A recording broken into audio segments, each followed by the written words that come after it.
10,000 euro से लेके 20,000 euro तक जाएगी। म्यूनिक ना जर्मनी का सबसे महंगा शहर है, तो यहाँ पर घरों की कीमतें बाकी के शहरों के कंपेयर अगर हम करें तो थोड़ी सी ज़्यादा है। तो 60,000 से लेकर 100K तक वो आपको कॉस्ट कर सकती है।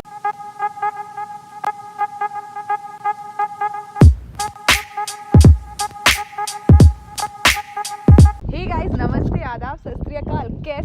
कैसे हैं आपके हालचाल। मैं हूं खुशी और स्वागत है आपका आज की हमारी वीडियो में। आज मैं आपको बताने वाली हूं कि जर्मनी में घरों की कीमतें क्या हैं, किस तरह के घर होते हैं, कितने महंगे हैं। मैं जर्मनी के म्यूनिक शहर में रहती हूँ, तो मैं आपको बताऊंगी कि म्यूनिक में अगर आप घर खरीदना चाहते हैं तो आपको कितना पैसा खर्च करना पड़ेगा। देखिए, म्यूनिक ना जर्मनी का सबसे महंगा शहर है, तो यहाँ पर घरों की कीमतें बाकी के शहरों के कंपेयर अगर हम करें तो थोड़ी सी ज़्यादा है। एक्चुअली थोड़ी नहीं, बहुत ज़्यादा है। तो आज आपको बताती हूँ कि म्यूनिक में घरों की क्या कीमतें हैं, किस तरीके के घर होते हैं, और अगर आप नया घर बनवाना चाहते हैं तो कैसे आप बनवा सकते हैं। तो चलिए शुरू करते हैं। हम लोग अभी आए हैं म्यूनिक में, एक टाउन है, पोइंग इसका नाम है, और यहाँ पर बहुत सारे सैंपल हाउसेस बने हुए हैं। यहाँ पर आपको टूर कराते हैं, दिखाते हैं किस तरीके के घर होते हैं। जो मेरे पीछे आप देख रहे हैं अभी, ये वुडन हाउस है। बहुत सारे बिल्डर्स हैं यहाँ पर, जैसे कि अलकाउफ हो गया या फिर ओकल हो गया, मासा हो गया, ऐसे करके बहुत सारे बिल्डर्स हैं। तो बिल्डर टू बिल्डर ना कॉस्ट वेरी करती है कि घर आपका कितने का बनेगा। ये भी डिपेंड करता है कि आपके घर का एरिया कितना है। आपको एक बात बता दूं, नया घर अगर आप बनवाना चाहते हैं ना, तो आपको लैंड खुद से खरीदना पड़ेगा, और यहाँ पर आके आप बिल्डर्स से मिल सकते हैं जो कि आपका घर बिल्ड करके देंगे, और वो कॉस्ट उसके हिसाब से होगी। म्यूनिक में अगर मैं घर के लैंड की बात करूं, मतलब लैंड की अगर प्राइस की बात करूं, तो यहाँ पर ना लैंड थोड़ा सा ज़्यादा महंगा है। यहाँ पर जो करंट रेट चल रहा है म्यूनिक में, वो चल रहा है लगभग 1500 स्क्वायर मीटर से लेके 2000 स्क्वायर मीटर तक का। अब वो आपके ऊपर डिपेंड करता है कि आप कितना बड़ा घर लेना चाहेंगे। अगर आप म्यूनिक से थोड़ा सा बाहर जाएंगे, मे बी 10 किलोमीटर, 20 या फिर 30-40 किलोमीटर, तो घर थोड़े से सस्ते पड़ जाएंगे आपको। अगर आप 30 किलोमीटर तक जाते हैं तो वो आपको ना 1000 स्क्वायर मीटर से, मतलब 800 स्क्वायर मीटर से लेके 1000 स्क्वायर मीटर तक भी पड़ सकता है। अगर आप थोड़ा कंट्री साइड में जाएंगे तो कीमत और सस्ती हो जाएगी।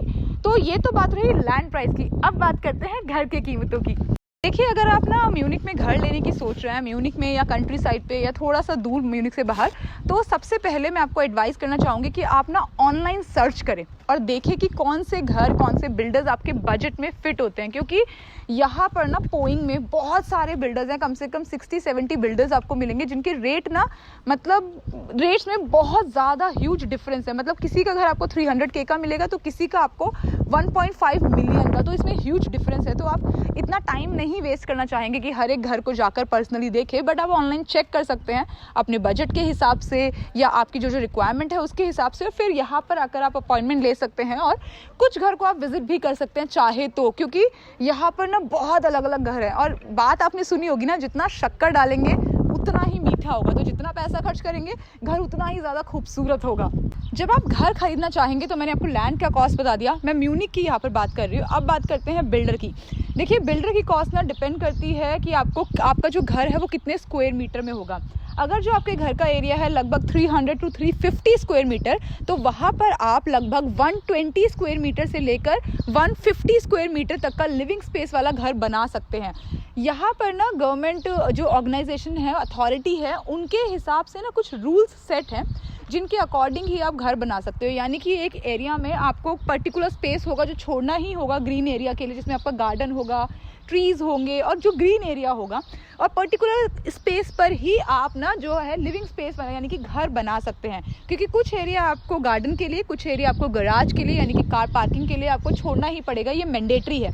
मतलब आप ऐसा नहीं कर सकते कि आपने 300 स्क्वायर मीटर का लैंड लिया, प्लॉट साइज लिया, और आप उस पर 200 स्क्वायर मीटर का घर बना रहे हैं। तो ये बिल्कुल भी पॉसिबल नहीं है।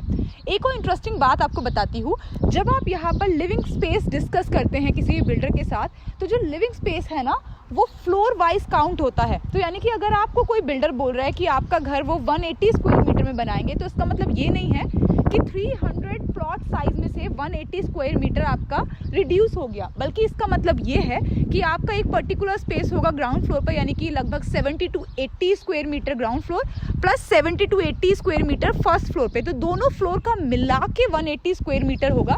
यानी कि पूरे लैंड पीस की अगर हम बात करें जो कि 300 स्क्वायर मीटर है, उसमें से आपका जो लैंड का हिस्सा गया वो गया सिर्फ और सिर्फ 80 स्क्वायर मीटर, बाकी में आपका ग्रीन एरिया रहेगा।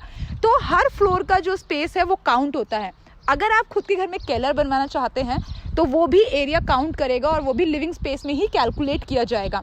केलर के प्राइस की अगर मैं बात करूँ ना तो लगभग 65 to 70,000 यूरो बढ़ जाते हैं अगर आप केलर बनवाते हैं, क्योंकि केलर के लिए उन लोग को खुदाई करनी पड़ती है, मिट्टी निकालनी पड़ती है, जिसकी वजह से जो कॉस्ट है ना वो काफ़ी ज़्यादा बढ़ जाती है।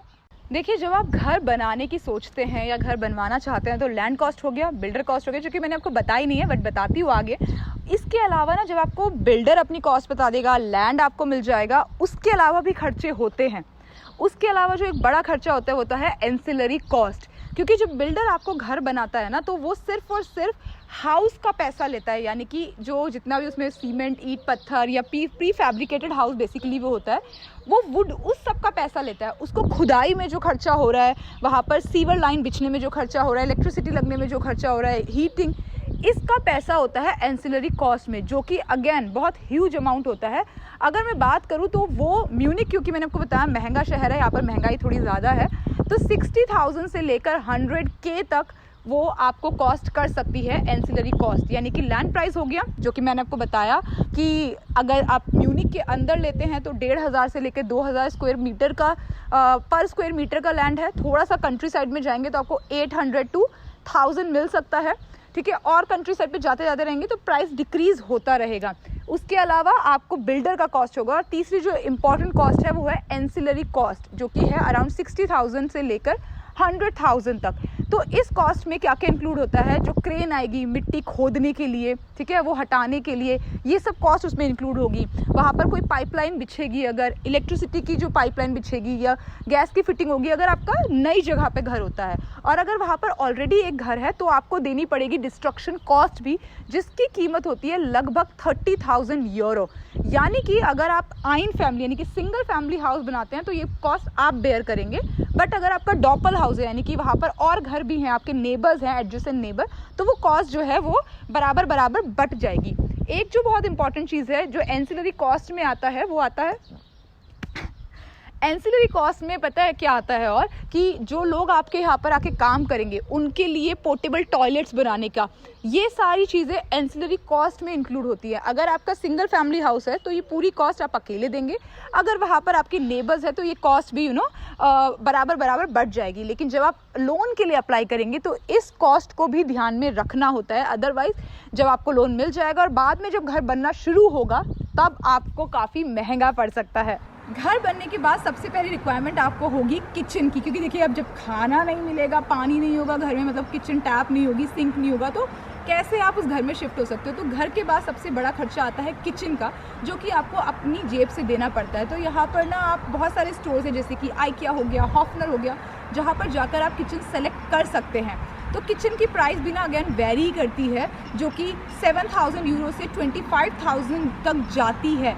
एक बात आपको बता दूं, म्यूनिक ना थोड़ा महंगा शहर है। अगर आप म्यूनिक से थोड़ा बाहर जाएंगे कंट्री साइड में तो आपको किचन भी सस्ती मिल जाएगी, लेकिन म्यूनिक में ना ये सब चीज़ों की कॉस्ट भी काफ़ी ज़्यादा है। तो अगर मैं ऐसे से घरों की बात करूँ ना, एक एवरेज घर की, आइन फैमिली हाउस या फिर डबल हाउस की, जो कि लगभग 150 स्क्वायर मीटर तक में बना होगा, उस घर में अगर आप किचन लगवाना चाहते हैं तो आपकी किचन लगभग 10,000 यूरो से लेके 20,000 यूरो तक जाएगी। तो किचन का खर्चा भी कैलकुलेट करके चलिए, क्योंकि ये एक बहुत बड़ा खर्चा होता है। अगर आप अपने घर में ना गैराज भी बनवाना चाहते हैं गाड़ी पार्किंग के लिए, तो वो आपको लगभग 10,000 से लेकर 15,000 यूरो तक पड़ जाएगा।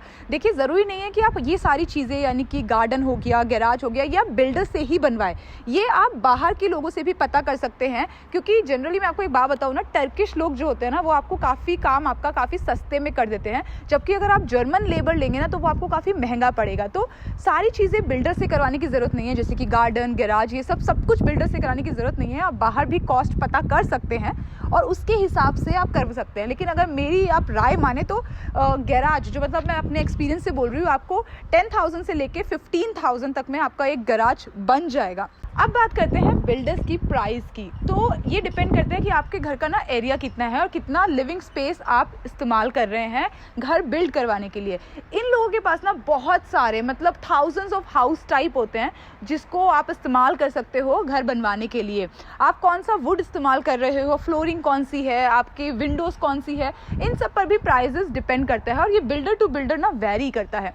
यहाँ पर बिल्डर्स ना घर बना के देते हैं सिर्फ हाउस स्ट्रक्चर, उसमें किचन इंक्लूड नहीं होती, नॉट इवन किचन की स्लैब्स भी इंक्लूड नहीं होती, कोई कबर्ड कुछ नहीं, सिर्फ आपको एक ढांचा मिलेगा जो कि इंक्लूड होता है। क्योंकि अगर आप जर्मनी में रेंट पर भी घर लेते हैं ना तो यहाँ पर रेंटेड अपार्टमेंट में भी ना किचन इंक्लूड नहीं होती, तो सिर्फ और सिर्फ आपको एक घर का स्ट्रक्चर मिलेगा जिसमें कि ऑफकोर्स फ्लोर इंक्लूड होंगे, विंडोज, डोर्स, ये सारी चीज़ें इंक्लूड होंगी, स्टेयर्स वगैरह सब इंक्लूड होंगी और वो आपको ना बहुत सारे सैंपल्स दिखाएंगे जिसमें से आप सेलेक्ट कर सकते हैं।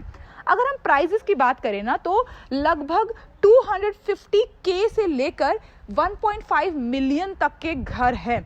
अगर हम बेसिक घर की बात करें लगभग 125 स्क्वायर मीटर का घर की अगर मैं बात करूं और 150 स्क्वायर मीटर तक के घर की, तो वो घर ना आपको लगभग 300K में मिल जाएगा अगर आप एक रीजनेबल सा बिल्डर चुनते हैं। ऑफकोर्स अगर आप बहुत हाई एंड बिल्डर के पास जाते हैं, अगर आप लग्जरी चाहते हैं तो वो प्राइस उस हिसाब से बढ़ता रहेगा। अगर आप घर में केलर इंक्लूड करवाना चाहते हैं तो वैसे प्लस करके सीधा सीधा आपका 65 to 70,000 यूरोस बढ़ जाएगा। तो यानी कि जो बिल्डर आप सेलेक्ट करेंगे उस पर आपका प्राइस डिपेंड करता है। तो लैंड प्राइस हो गया यहाँ पर लगभग 800 स्क्वायर मीटर से लेकर 2000 स्क्वायर मीटर तक, डिपेंड करता है कौन सा रीजन है। उसके बाद यहाँ पर हो गया बिल्डर का कॉस्ट जो कि 300K से लेकर 1.5 मिलियन तक जाता है। तीसरी हो गई एंसिलरी कॉस्ट जो कि 600K से लेकर 100,000 तक जाती है। इन तीनों कॉस्ट के अलावा आपको ना थोड़े से एक्स्ट्रा पैसे भी रखने पड़ेंगे जैसे कि फेंसिंग के लिए, यानी कि घर की बाउंड्री। आप देखो अगर इन घरों में देखोगे ना तो सीधा घर है, चारों तरफ आपको कोई बाउंड्री नज़र नहीं आ रही किसी भी घर में। तो क्योंकि यहाँ पर घरों में बाउंड्री नहीं है, क्योंकि यार ये तो सैंपल हाउस है, बट आप अपने घर में तो बाउंड्री बनवाएंगे ना, तो फेंसिंग के लिए आप अलग से पैसा रखिए। चौथी चीज़ आप ना गार्डन बनवाने के लिए अलग से पैसा रखिए और गार्डन की कॉस्ट ना अगेन डिपेंड करती है कितना एरिया है। तो गार्डन भी आपको 25,000 से लेकर 40,000 तक बैठ जाता है। अगर आप टेरास चाहते हैं यानी कि घर के बाहर अगर आप इस तरीके का चाहते हैं कि आपका ना पत्थर का हो या फिर वुडन का हो जो कि ऊपर से कवर्ड हो ताकि बारिश ना आए और आपका गार्डन फर्नीचर भीगे नहीं, तो इस तरह की चीज़ अगर आप बिल्ड करवाएंगे ना तो उसमें भी आपकी एक्स्ट्रा कॉस्ट पड़ेगी जो कि होगी अराउंड 20,000 से लेकर 40,000 तक। तो ये सारी कॉस्ट आप कैलकुलेट कर सकते हैं। देखिए जब घर बन जाएगा ना तो ये सब चीज़ें आप बाद में भी करवा सकते हैं, जब आपके पास पैसा होगा कि फेंसिंग आपने बाद में करवा दी है ना, आपने टेरास बाद में बनवा दिया, गार्डन आपने बाद में बनवा दिया। अगर आपके पास लैंड का इनफ पीस है तो आप अपने घर में स्विमिंग पूल भी बनवा सकते हैं। तो यानी कि जितना पैसा आप खर्च करना चाहे उतना कर सकते हैं। लेकिन म्यूनिक में अगर आप एक नया घर बनवाना चाहेंगे तो मैं अगर आपको लैंड के समेत उसकी प्राइस की बात करूं तो लगभग 1 मिलियन से लेकर 1.5 मिलियन तक पड़ेगा, जिसका एरिया होगा लगभग 300 स्क्वायर मीटर। कंट्री साइड पर जैसे जैसे जाएंगे तो आपको 700-800K में घर मिल सकते हैं। जितना दूर जाएंगे घर उतने सस्ते, लेकिन म्यूनिक थोड़ा सा यार महंगा है, तो थोड़ा महंगा तो पड़ेगा ही। तो ये तो थी जर्मनी के म्यूनिक शहर में घरों की कीमतें, किस तरह के घर होते हैं, नया घर बनवाने में कितना आपको खर्चा होगा, ये सारी डिटेल्स तो रही इस वीडियो में। कुछ और अगर आप जानना चाहते हैं तो प्लीज़ कमेंट करके ज़रूर पूछिए, और ये घर कैसे लगे जो आपको मैंने दिखाए प्लीज़ कमेंट करके ज़रूर बताइए। आपसे मिलते हैं अगले वीडियो में, तब तक खुश रहिए, मुस्कुराते रहिए, खुशियाँ फैलाते रहिए। चाओ।